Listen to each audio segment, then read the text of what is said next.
الحمدللہ رب العالمین والصلاة والسلام علی محمد الامین اعوذ باللہ من الشیطان الرجیم بسم اللہ الرحمن الرحیم۔ خواتین و حضرات، میزان کے 7ویں باب کا مطالعہ ہم نے مکمل کر لیا تھا۔ اس کے بعد ان قوانین پر بحث جاری تھی جن کو ہمارے فقہا شریعت کے قوانین کی حیثیت سے پیش کرتے ہیں۔ درا حالے کہ تحقیق کی جائے تو یہ معلوم ہوتا ہے کہ ان کا شریعت سے کوئی تعلق نہیں۔ اس میں شراب نوشی کی سزا پر ہم تفصیل کے ساتھ گفتگو کر چکے ہیں۔ ارتداد کی سزا کا مطالعہ جاری تھا۔ میں نے یہ بیان کر دیا تھا کہ فقہا کا مذہب کیا ہے، وہ کیا کہتے ہیں۔ اس پر میں نے برہان میں یہ تبصرہ کیا ہے کہ فقہا کی یہ رائے محل نظر ہے، یعنی اس پر غور کرنا چاہیے کہ انہوں نے اس روایت کو جس طرح سمجھا اور اسلام کے قانون میں جس طریقے سے ارتداد کی سزا کا اضافہ کر دیا، کیا وہ قابل قبول ہے؟ اس پہ غور کرنا چاہیے۔ میں نے لکھا ہے رسول اللہ صلی اللہ علیہ وسلم کا یہ حکم، یعنی جو روایت بیان ہوئی ہے من بدل دینہ فاقتلوہ، رسول اللہ صلی اللہ علیہ وسلم کا یہ حکم تو بے شک ثابت ہے، یعنی میں اس کا انکار نہیں کر رہا، یہ حکم موجود ہے، مگر ہمارے نزدیک یہ کوئی حکم عام نہ تھا۔ فقہا کی غلطی کیا ہے؟ انہوں نے اس کو حکم عام سمجھ لیا ہے، اور غلطی کا باعث کیا ہے؟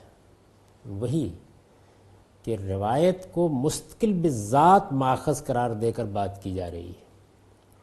اس کو قرآن کی روشنی میں دیکھنا چاہیے، اس کو رسول اللہ صلی اللہ علیہ وسلم نے جو دین ہمیں دیا ہے قرآن و سنت میں، اس کی روشنی میں سمجھنا چاہیے۔ یہ بات عقلاً صحیح نہیں ہے کہ رسالت مآب صلی اللہ علیہ وسلم کسی ایک آدمی سے، دو آدمیوں سے، جن کو یہ پابند بھی نہ کیا جائے کہ وہ آگے بیان کریں، دین کے مستقل بذات احکام بیان کر دیں۔ رسول اللہ صلی اللہ علیہ وسلم نے ایسا کبھی نہیں کیا۔ چنانچہ اخبار احاد، جن کو اصطلاح میں حدیث کہا جاتا ہے، یہ توضیحی نوعیت رکھتی ہیں، یعنی جو دین بیان ہوا ہے اس کی تفہیم ہوگی، اس کی تبیین ہوگی، اس کی فرع ہوگی۔ رسالت مآب صلی اللہ علیہ وسلم نے، خلفائے راشدین نے اس پر کیسے عمل کیا، اس کا بیان ہوگا۔ کسی مستقل بذات حکم کے وہاں ہونے کا کوئی سوال ہی نہیں۔ پورے ذخیرے پر نظر ڈال کر میں پورے اطمینان کے ساتھ یہ کہہ سکتا ہوں کہ ہر جگہ جہاں لوگوں نے اس سے کوئی مستقل بذات حکم کا اخذ کیا ہے، انہوں نے غلطی کی ہے، روایت کو قرآن مجید کی روشنی میں نہیں سمجھا، اور اس سے ایک ایسی چیز دین میں داخل کر بیٹھے ہیں کہ جو بالکل گول خانے میں چوکھٹی میخ ہو کر رہ گئی۔ مگر ہمارے نزدیک یہ کوئی حکم عام نہ تھا، بلکہ صرف انہی لوگوں کے ساتھ خاص تھا، یعنی حکم دیا گیا کہ جو اپنے دین کو تبدیل کرے اس کو قتل کر دو، حکم دیا گیا، لیکن یہ انہی لوگوں کے ساتھ خاص تھا جن پر آپ نے براہ راست اتمام حجت کیا۔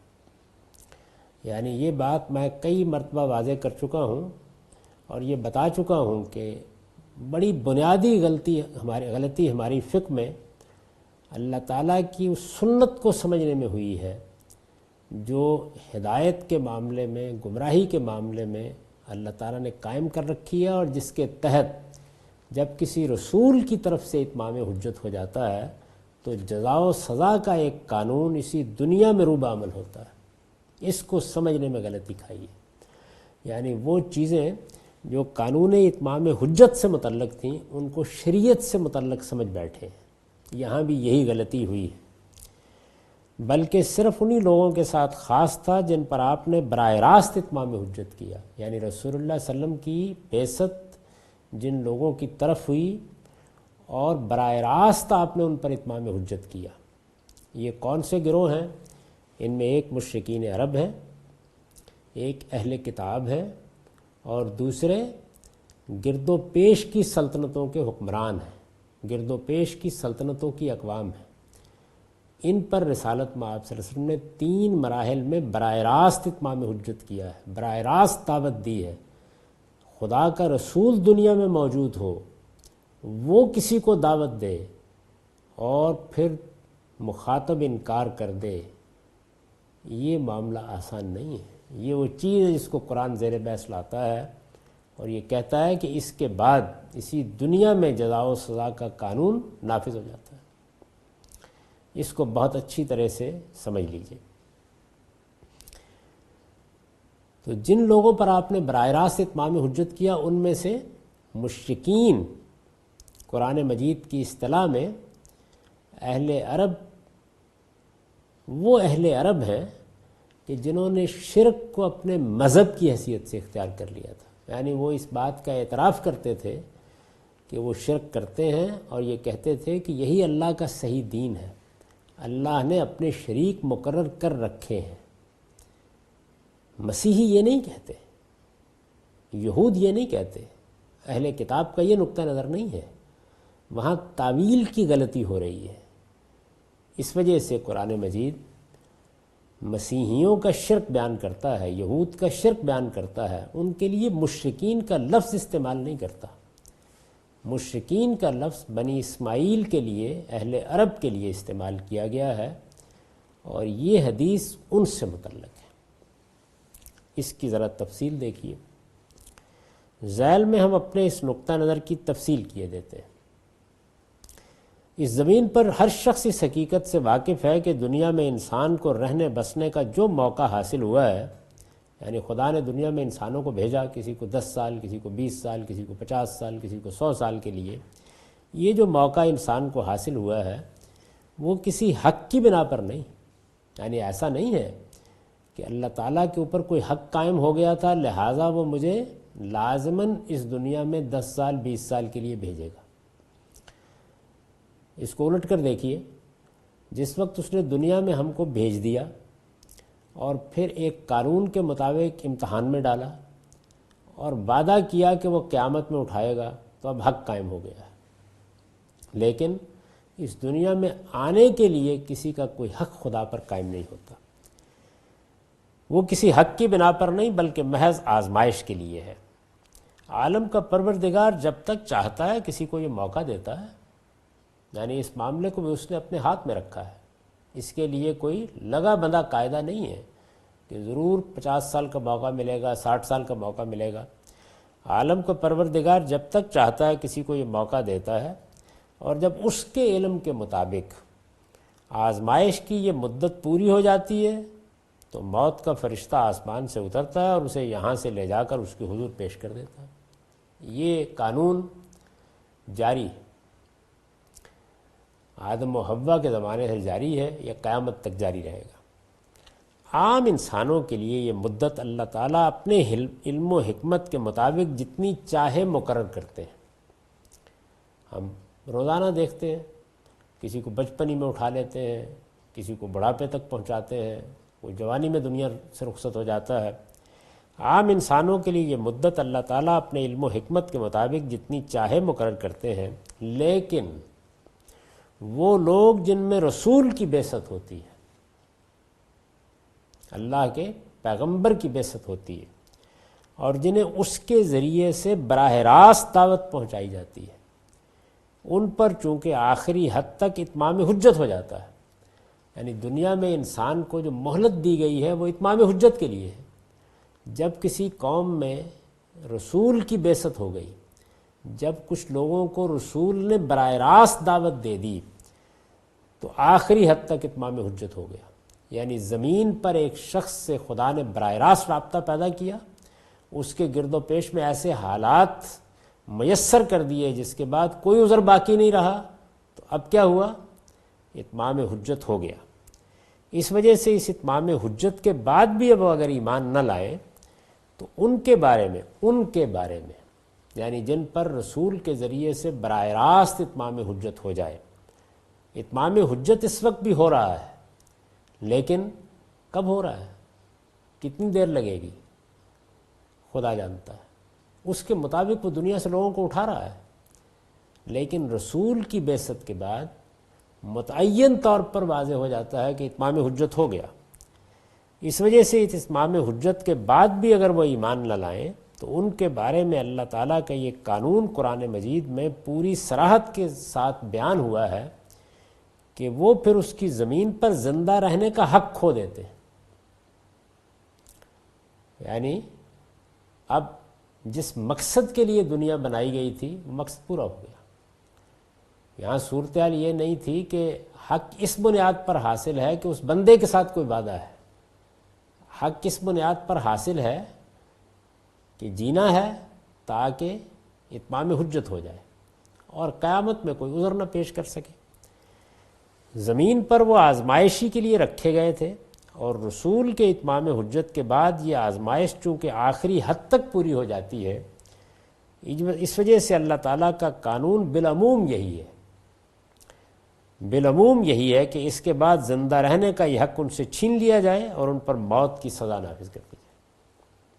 بالعموم میں نے اس لیے عرض کیا ہے کہ بعض لوگوں کو موت کی سزا نہیں بھی دی جاتی۔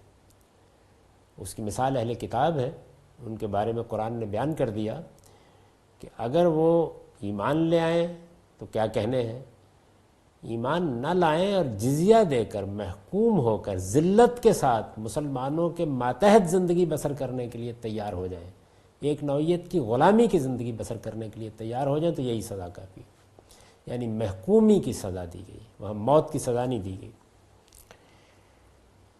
اس قانون کے مطابق رسول کے براہ راست مخاطبین پر یہ سزا اس طرح نافذ کی جاتی ہے کہ رسول اور اس کے ساتھیوں کو اتمام حجت کے بعد اگر کسی دارالہجرت میں سیاسی اقتدار حاصل نہ ہو سکے تو اللہ تعالیٰ کا عذاب ابر و باد کی ہلاکت خیزیوں کے ساتھ نمودار ہوتا ہے۔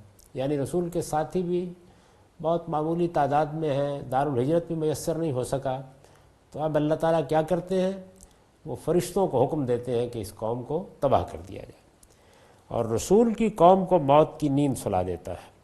اللہ تعالیٰ کا عذاب ابر و باد کی ہلاکت خیزیوں کے ساتھ نمودار ہوتا ہے اور رسول کی قوم کو موت کی نیند سلا دیتا ہے۔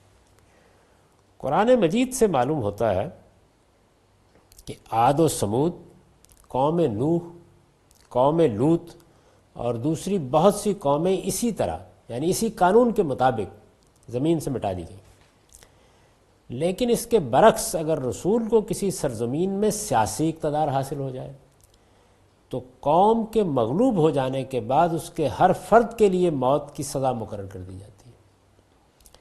یعنی دو طریقے اختیار کیے جاتے ہیں، ساتھی معتدب تعداد میں نہیں ہیں، دارالہجرت بھی میسر نہیں ہوا، فرشتوں کے ذریعے سے عذاب آئے گا۔ دارالہجرت میسر ہو گیا، ساتھی بھی معتدب تعداد میں ہیں، ان کے ذریعے سے سزا نافذ کی جاتی ہے، تو انہی کے ہاتھ سے موت کی سزا نافذ کرنے کا حکم دے دیا جاتا ہے۔ یعذبہم اللہ بایدیکم، اس کو قرآن نے سورہ توبہ میں بیان کیا۔ ہر فرد کے لیے موت کی سزا مقرر کر دی جاتی ہے جو رسول اور اس کے ساتھی اس پر نافذ کرتے ہیں۔ نبی صلی اللہ علیہ وسلم کے ساتھ چونکہ یہی دوسری صورت پیش آئی، اس وجہ سے اللہ تعالیٰ نے حکم دیا کہ مشرکین میں سے جو لوگ، یعنی یہ قانون قرآن میں بیان ہوا ہے، قرآن مجید کی سورہ توبہ وہ آخری اعلان بیان کرتی ہے جس کے بعد اس سزا کا عام نفاذ کیا گیا۔ یہ خدا کے قہر کے ظہور کی سورہ ہے، یہ عذاب کی سورہ ہے، یہی وجہ ہے کہ اس پر بسم اللہ الرحمن الرحیم نہیں لکھی جاتی۔ اللہ تعالیٰ نے یہ پسند نہیں کیا کہ اپنی رحمت کا ذکر کرے اور اس کے بعد عذاب کا قانون بیان کرے۔ نبی صلی اللہ علیہ وسلم کے ساتھ کیونکہ یہی دوسری صورت پیش آئی، اس وجہ سے اللہ تعالیٰ نے حکم دیا کہ مشرکین میں سے جو لوگ 9 ہجری حج اکبر کے دن تک بھی ایمان نہ لائیں، یہ مہلت دی گئی لوگوں کو، ان کے لیے اسی تاریخ کو میدان عرفات میں اعلان کر دیا جائے کہ 9 ذوالحج سے محرم کے آخری دن تک ان کے لیے مہلت ہے، کم و بیش 50 دن کی مہلت ہے۔ اس کے بعد بھی وہ اگر اپنے کفر پر قائم رہے تو موت کی سزا کا یہ قانون ان پر نافذ کر دیا جائے گا۔ یہ قرآن مجید میں وہ قانون ہے، وہ حکم ہے جس پر وہ حدیث مبنی ہے۔ اب دیکھیے کیسے مبنی ہے۔ پہلے یہ دیکھیے کہ اصل حکم کیا ہے. یہ ہے قرآن مجید کی روشنی میں روایات کو سمجھنا. تو اصل قانون سورہ توبہ میں بیان ہوا اور وہ یہ ہے کہ فَإِذِ انْسَلَخَ الْأَشْهُرُ الْحُرُمُ فَاقْتُلُوا الْمُشْرِكِينَ حَيْثُ وَجَدتُّمُوهُمْ وَخُذُوهُمْ وَاحْصُرُوهُمْ وَخُذُوا لَهُمْ كُلَّ مَرْصَدٍ فَإِن تَابُوا وَأَقَامُوا الصَّلَاةَ وَآتَوُا الزَّكَاةَ فَخَلُّوا سَبِيلَهُمْ إِنَّ اللَّهَ غَفُورٌ رَحِيمٌ. یہ ذرا اندازہ کیجئے کہ اتمام حجت کے بعد سزا کس طرح نافذ کی گئی ہے. فرمایا پھر جب حرام مہینے گزر جائیں تو ان مشرکین کو جہاں پاؤ قتل کر دو. یہ قتال یا جنگ کا حکم نہیں ہے، قتل عام کا حکم ہے. جہاں پاؤ قتل کر دو اور ان کے لیے ان کو پکڑو، گھیرو اور ہر گھات میں ان کے لیے طاق لگاؤ. لیکن اگر وہ کفر و شرک سے توبہ کر لیں اور نماز کا اہتمام کریں اور زکوٰۃ ادا کرنے لگیں تو انہیں چھوڑ دو. شرائط بیان کر دی گئی. یہ شرائط پوری کریں تو بچ جائیں گے، ورنہ موت کی سزا نافذ کر دی جائے گی. جب اللہ کا عذاب آتا ہے تو اس وقت بھی یہی ہوتا ہے. یعنی آخر میں پیغمبر یہ کہتا ہے کہ اس وقت 3 دن کی مہلت ہے، اس وقت چند گھنٹوں کی مہلت ہے. تم چاہو تو اب بھی ایمان لا کے عذاب سے بچ سکتے ہو، میرے ساتھ آ سکتے ہو. سیدنا نوح علیہ السلام نے آخری وقت میں بیٹے کو دعوت دی تھی. اس وقت بھی موقع ہے، کشتی میں سوار ہو جاؤ. تو اللہ تعالیٰ نے یہ قانون بیان کیا اور اس میں یہ واضح کر دیا کہ اس سزا سے بچنے کا راستہ یہ ہے. یہی قانون ہے جس کی وضاحت رسول اللہ صلی اللہ علیہ وسلم نے اس طرح فرمائی. یہ جو قرآن کا قانون ہے، رسول اللہ صلی اللہ علیہ وسلم نے اس کو ایک موقع کے اوپر بیان کیا ہے. تو یہ روایتوں میں بھی مذکور ہے. اس میں دیکھیے کیا فرمایا. فرمایا امرت ان اقاتل الناس حتی یشہدوا ان لا الہ الا اللہ وان محمد الرسول اللہ ویقیموا الصلاۃ ویؤتوا الزکاۃ فَإِذَا فَعَلُوا أَسَرُوا مِنِّي دِمَاءَهُمْ وَأَمْوَالَهُمْ إِلَّا بِحَقِّهَا وَحِسَابُهُمْ عَلَى اللَّهِ. یہ مسلم کی روایت ہے. مجھے حکم دیا گیا ہے کہ میں ان لوگوں سے جنگ کروں یہاں تک کہ وہ لا الہ الا اللہ محمد الرسول اللہ کی شہادت دیں. یہ وہی مشرکین عرب. روایت میں یہاں پر بھی الناس کا لفظ ہے، لیکن یہ الناس کا لفظ عام نہیں ہے. چنانچہ کوئی شخص بھی اس روایت کو سب لوگوں سے متعلق نہیں مانتا. کوئی نہیں کہتا کہ یہ حکم آج بھی ہمارے لیے موجود ہے جو اس روایت میں بیان ہوا ہے. اس روایت کو قرآن سے متعلق کر کے ہی سمجھا جاتا ہے کہ یہ در حقیقت مشرکین کے بارے میں اللہ کے قانون کو بیان کر رہی ہے. یہاں تک کہ وہ لا الہ الا اللہ محمد رسول اللہ کی شہادت دیں، نماز کا اہتمام کریں اور زکوٰۃ ادا کریں.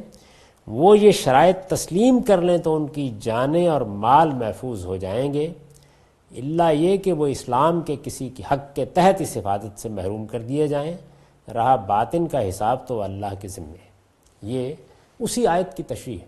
یعنی جو بات اس آیت میں بیان کی گئی ہے، رسول اللہ صلی اللہ علیہ وسلم نے کسی موقع پر، ہو سکتا ہے کسی نے سوال کیا ہو، کوئی تردد ہو، تو آپ نے فرمایا کہ نہیں مجھے یہی حکم دیا گیا ہے. اور کن کے بارے میں دیا گیا ہے؟ انہی کے بارے میں جن کے بارے میں قرآن کہتا ہے. قرآن واضح طور پر بتاتا ہے کہ اس حکم کا تعلق صرف مشرکین عرب سے تھا. یہ رسول اللہ کے مخاطبین میں سے اہل کتاب سے متعلق بھی نہیں تھا. یہ قانون جیسا کہ ہم نے عرض کیا صرف ان مشرکین کے ساتھ خاص تھا جن پر نبی صلی اللہ علیہ وسلم نے براہ راست اتمام حجت کیا. ان کے علاوہ اب قیامت تک کسی دوسری قوم یا فرد کے ساتھ اس قانون کا کوئی تعلق نہیں ہے. یہ جو اصل قانون ہے اس کا بھی کسی کے ساتھ کوئی تعلق نہیں ہے. یعنی آج کے زمانے میں حکم یہ نہیں ہے کہ مشرکین کو، کفار کو قتل کر دیا جائے.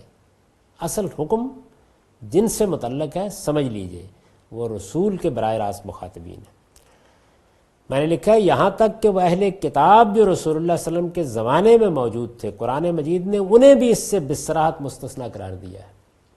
یعنی یہ سزا صرف ان کو دی گئی جو شرک کو بطور مذہب اختیار کر چکے تھے. چنانچہ سورہ توبہ میں جہاں مشرکین کے لیے قتل کی یہ سزا بیان ہوئی ہے، وہیں اہل کتاب کے بارے میں صاف فرمایا ہے کہ وہ اگر محکومی قبول کر کے اور جزیہ دے کر، جزیہ ذلت کی علامت سمجھا جاتا تھا، مسلمانوں کی ریاست میں ایک شہری کی حیثیت سے رہنا چاہیں تو ان سے کوئی تعرض نہیں کیا جائے گا۔ چنانچہ دیکھیے اسی سورہ میں، سورہ توبہ میں یہ فرمایا ہے قاتل الذین لا یؤمنون باللہ ولا بالیوم الآخر ولا یحرمون ما حرم اللہ ورسولہ ولا یدینون دین الحق من الذین اوتوا الکتاب حتی یؤتوا الجزیۃ عن ید وہم صاغرون۔ ان اہل کتاب سے لڑو جو نہ اللہ اور روز آخرت پر ایمان لاتے ہیں، نہ اللہ اور اس کے رسول نے جو کچھ حرام ٹھہرایا ہے اسے حرام ٹھہراتے ہیں، یعنی قتال کا حکم دے دیا گیا مذہب کی بنیاد پر، اور نہ دین حق کی پیروی کرتے ہیں، ان سے لڑو یہاں تک کہ وہ مغلوب ہو کر جزیہ ادا کریں اور زیر دست بن کر رہیں۔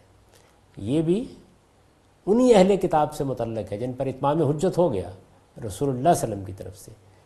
اب جو اہل کتاب ہیں اس قانون کا ان اہل کتاب سے بھی کوئی تعلق نہیں ہے، یہ خصوصی قانون ہے جو رسالت مآب صلی اللہ علیہ وسلم کے براہ راست مخاطبین میں سے مشرکین کے لیے موت کی سزا تجویز کر رہا ہے اور اہل کتاب کے لیے ذلت کے ساتھ محکومی۔ میں نے لکھا ہے کہ ہماری اس بحث سے اللہ تعالیٰ کا یہ قانون اگر پوری طرح واضح ہو جاتا ہے تو اس کا یہ لازمی تقاضا بھی صاف واضح ہے۔ یعنی اب دیکھیے کہ روایات میں کیا ہوتا ہے، فرع بیان ہوتی ہے، جب اصل قانون یہ ہے کہ مشرکین کو موت کی سزا دی جائے گی، رسول اللہ صلی اللہ علیہ وسلم کے مخاطبین میں سے جن پر رسول اللہ صلی اللہ علیہ وسلم نے براہ راست اتمام حجت کر دیا، اگر قانون یہ ہے کہ ان کو موت کی سزا دی جائے گی تو ان میں سے اگر کوئی اسلام لا کر ارتداد اختیار کرے تو کیا ہوگا؟ ظاہر ہے کہ وہی موت کی سزا لوٹائیں گے۔ یہ اس کی کرولری ہے، یہ اس کی فرع ہے، یہ اس کا لازمی تقاضا ہے۔ ہماری اس بحث سے اللہ تعالیٰ کا یہ قانون اگر پوری طرح واضح ہو جاتا ہے تو اس کا یہ لازمی تقاضا بھی صاف واضح ہے کہ ان مشرکوں میں سے کوئی شخص اگر ایمان لانے کے بعد پھر کفر اختیار کرتا تو اسے بھی لامحالہ اسی سزا کا مستحق ہونا چاہیے تھا۔ وہ لوگ جن کے لیے کفر کی سزا موت مقرر کی گئی، وہ اگر ایمان لا کر پھر اپنی پہلی حالت کی طرف لوٹتے تو لازم تھا کہ موت کی سزا ان پر بھی بغیر کسی تردد کے نافذ کر دی جائے۔ یعنی جب ان کے لیے موت کی سزا مقرر ہو گئی تو اب وہ جیتے جی ایمان لا کر اس سے بچ سکتے ہیں، لیکن اگر وہ پھر ایمان لا کر کفر اختیار کر لیں تو کیسے بچیں گے؟ یعنی اس کا لازمی تقاضا یہ ہے کہ پھر انہیں موت ہی کی سزا دی جائے۔ چنانچہ یہی وہ ارتداد ہے، یعنی اس زمانے کا ارتداد نہیں، اس دور کا ارتداد نہیں، چنانچہ یہی وہ ارتداد ہے، یعنی رسول اللہ کے براہ راست مخاطبین میں سے مشرکین کا اسلام لا کر اسے چھوڑ دینا۔ چنانچہ یہی وہ ارتداد ہے جس کے بارے میں رسول اللہ صلی اللہ علیہ وسلم نے فرمایا من بدل دینہ فاقتلوہ۔ یہ ہے وہ روایت، یہ ہے اس کا صحیح فہم، یہ ہے اس کا مدعا۔ قرآن کی روشنی میں یہ واضح ہو گیا کہ وہ ایک خاص حکم ہے، اس کا رسول اللہ صلی اللہ علیہ وسلم کے بعد کے زمانے کے لوگوں سے کوئی تعلق نہیں۔ نبی صلی اللہ علیہ وسلم کی جو حدیث اوپر بیان ہوئی، میں نے اس پر بھی تبصرہ کیا ہے کہ نبی صلی اللہ علیہ وسلم کے اس حکم میں وہاں ہے نا کہ امرت ان اقاتل الناس، اور پھر اس کے بعد یہ فرمایا کہ جو یہ اختیار کر لے۔ نبی صلی اللہ علیہ وسلم کے اس حکم میں من بدل دینہ، یہاں کہا ہے نا جس نے دین تبدیل کیا، من اسی طرح زمانہ رسالت کے مشرکین کے ساتھ خاص ہے جس طرح اوپر امرت ان اقاتل الناس میں وہاں الناس کا لفظ ہے، میں الناس ان کے لیے خاص ہے، یعنی جس طرح وہاں الناس سے مراد دنیا بھر کے لوگ نہیں ہیں، اسی طرح یہاں من سے مراد سارے انسان نہیں ہیں، بلکہ رسول اللہ صلی اللہ علیہ وسلم کے براہ راست مخاطبین جن پر آپ نے اتمام حجت کیا اور جو شرک کا مذہب اختیار کیے ہوئے تھے، صرف وہ مراد ہے۔ حضور صلی اللہ علیہ وسلم کے اس ارشاد کی اصل جب قرآن مجید میں اس خصوص کے ساتھ موجود ہے تو اس کی اس فرع میں بھی یہ خصوص لازماً برقرار رہنا چاہیے۔ ہمارے فقہا کی غلطی یہ ہے کہ انہوں نے الناس کی طرح اسے قرآن میں اس کی اصل سے متعلق کرنے اور قرآن و سنت کے باہمی ربط سے اس حدیث کا مدعا سمجھنے کی بجائے اسے عام ٹھہرا کر ہر مرتد کی سزا موت قرار دی۔ غلطی یہ ہوئی۔ اگر اس کو قرآن کی روشنی میں روایت کو دیکھا جائے تو روایت بالکل ٹھیک تھی، ایک خاص گروہ تھا جس کے بارے میں یہ حکم دیا گیا تھا، انہوں نے عام کر دیا، اور اس طرح اسلام کے حدود و تعزیرات میں ایک ایسی سزا کا اضافہ کر دیا جس کا وجود ہی اسلامی شریعت میں ثابت نہیں۔ یہ دلائل ہیں جن کی بنیاد پر میں یہ کہتا ہوں کہ ارتداد کی کوئی سزا اسلامی شریعت میں مقرر نہیں کی گئی۔ یہی وجہ ہے کہ میں نے اس سزا کو بھی میزان میں جب حدود بیان کیے ہیں تو اس میں شامل نہیں کیا۔ اس کے بعد آخری چیز توہین رسالت کی سزا ہے۔ اس پر میں نے اپنی کتاب مقامات میں لکھا ہے، اس کے نئے ایڈیشن میں یہ مضامین شامل ہو جائیں گے۔ یہ 3 مضامین ہیں اور توہین رسالت کی سزائی کے عنوان سے لکھے گئے۔ اب میں ان کا خلاصہ بھی آپ کے سامنے رکھ دیتا ہوں اور جو اس کے ضروری حصے ہوں گے وہ پڑھ بھی دوں گا۔ ہمارے ہاں توہین رسالت کا ایک قانون نافذ ہے، اس کے بعد اسلام کا قانون ہے، یعنی رسالت مآب صلی اللہ علیہ وسلم نے یہ بتایا جاتا ہے کہ اپنی توہین کی سزا یہ مقرر کی ہے کہ جیسے ہی اس کا ارتکاب ہوگا اس آدمی کو نہ توبہ کا موقع دیا جائے گا، نہ رجوع کا، نہ تلقین کی جائے گی، مقدمہ قائم ہوگا اور اسے موت کی سزا دے دی جائے گی، اور موت کی اس سزا میں کوئی تخفیف بھی نہیں کی جا سکتی۔ یہ قانون ریاست پاکستان میں تعزیرات کا حصہ بنا دیا گیا ہے۔ ظاہر ہے کہ یہ سوال پیدا ہوتا ہے کہ اس کا ماخذ کیا ہے، کہاں سے لیا گیا یہ قانون؟ تو آپ قرآن مجید کو دیکھ جائیے، پورا کا پورا قرآن مجید پڑھ جائیے، کسی جگہ پر بھی یہ بات بیان نہیں ہوئی۔ آپ حدیث کے پورے ذخیر کو دیکھ لیجئے، اس میں بھی یہ بات بیان نہیں ہوئی۔ تو پھر اس قانون کا ماخذ کیا ہے؟ ظاہر ہے کہ یہ سوال پیدا ہوتا ہے کہ آخر لوگوں نے اس کو کہاں سے لیا ہے۔ تو میں آپ سے عرض کرتا ہوں کہ یہ قانون چند واقعات سے اخذ کیا گیا ہے، یعنی رسالت مآب صلی اللہ علیہ وسلم کے زمانے کے چند واقعات ہیں۔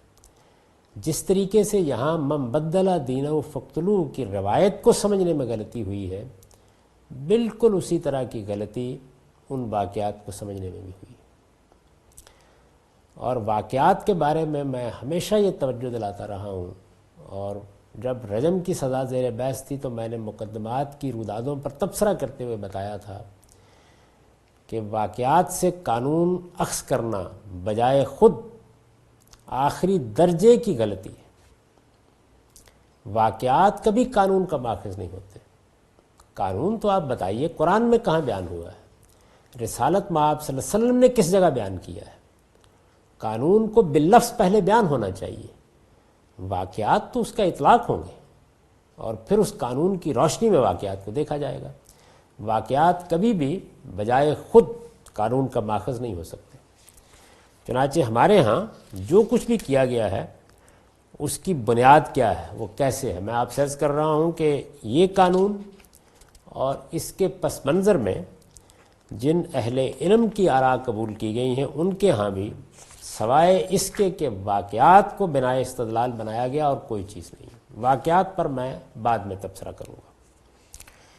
سب سے پہلے یہ جاننا چاہیے کہ اس وقت جو قانون ہمارے ہاں نافذ ہے، میں نے اس کے بارے میں ایک مرتبہ ٹیلی ویژن پر گفتگو کرتے ہوئے یہ کہا تھا، اور اس وقت پاکستان کے ایک بڑے عالم بھی لائن پر موجود تھے، کہ یہ قانون قرآن کے بھی خلاف ہے، یہ قانون حدیث کے بھی خلاف ہے، یہ قانون فقہا کی رائے کے بھی خلاف ہے۔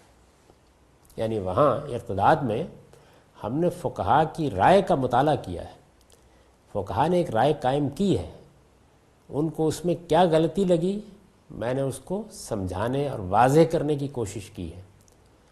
لیکن یہاں تو فقہا بھی وہ بات نہیں کہتے جو ہمارے قانون میں اختیار کر لی گئی ہے۔ یعنی ریاست پاکستان میں توہین رسالت کا جو قانون بنایا گیا ہے، یہ بات پوری ذمہ داری کے ساتھ میں عرض کر رہا ہوں کہ بالکل بے بنیاد ہے، آخری درجے میں بے بنیاد ہے۔ یعنی چلیے قدیم فقہا کو ایک غلطی لگ گئی، جیسے کہ ارتداد کی سزا میں لگی ہے، جیسے کہ شراب نوشی کی سزا میں لگی ہے، تو ہمارے علماء یہاں قانون بنانے کے لیے بیٹھے، اور چونکہ اس وقت یہ ایک عام ذہن بن چکا ہے کہ فقہا کی رائے کو چیلنج نہیں کیا جائے گا، جن چیزوں پر اتفاق ہو چکا ہے، اجماع ہو چکا ہے، بلکہ اجماع اور اتفاق تو بڑی بات ہے، اگر فقہائے احناف نے بھی کوئی رائے قائم کی ہے تو ہم تو تقلید کے اصول کو مانتے ہیں، ہم اس کے خلاف نہیں کریں گے۔ تو چلیے ہم یہ مان لیتے، یہ سمجھ لیتے کہ یہاں چونکہ یہ مذہبی ذہن موجود ہے اس لیے اس کی بنیاد پہ قانون بنا دیا گیا ہے۔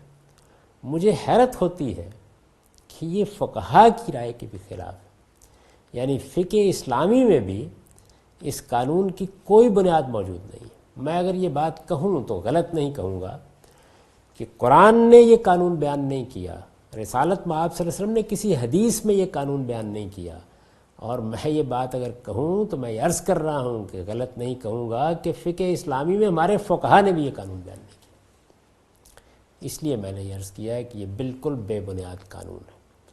اب مجھے آپ کو یہ بتانا ہے کہ یہ کیسے بے بنیاد ہے، فقہا کی رائے کیا تھی، ان کے ہاں کیا بات کہی گئی تھی جس کو لوگوں نے کس طریقے سے سمجھا ہے، اس کی بنیادیں کیا تھیں، قرآن میں کیا تھیں، حدیث میں کیا تھیں، اور پھر یہ عرض کرنا ہے کہ اس میں اگر کوئی قانون بنانا ہے تو وہ کس اصول پر بنے گا۔